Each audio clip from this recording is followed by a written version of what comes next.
محمد صلی اللہ علیہ وسلم کے کتنے چچا نے اسلام قبول کیا تھا؟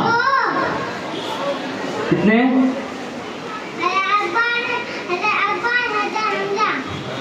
ماشاء اللہ. حضرت محمد صلی اللہ علیہ وسلم کا نسب نامہ بتائیں.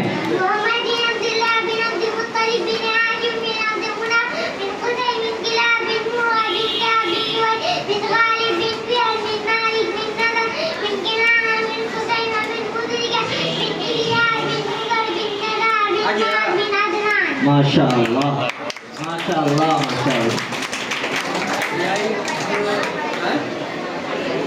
حضرت ہجرت کے بعد سوال نمبر 43 تیسرا سوال. ہجرت کے بعد مدینے میں حضرت محمد صلی اللہ علیہ وسلم نے وہ کون سے دو بڑے کام کیے تھے جو بہت پسند کیا گیا تھا؟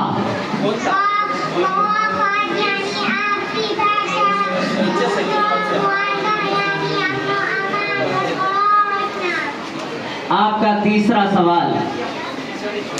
چوتھا سوال اور 48. سوال نمبر 48. نبوت کی ذمہ داری ملنے اور قرآن مجید کی پہلی آیت کے نازل ہونے کے بعد آپ بہت زیادہ گھبرا گئے تھے. اس وقت تسلی دیتے ہوئے یہ بات کس نے کہی تھی کہ آپ صلہ رحمی کرتے ہیں، لوگوں کو مصیبتوں میں کام آتے ہیں، مہمانوں کو پناہ دیتے ہیں، اللہ تعالیٰ آپ کو ضائع نہیں کرے گا، یہ کس نے کہا تھا؟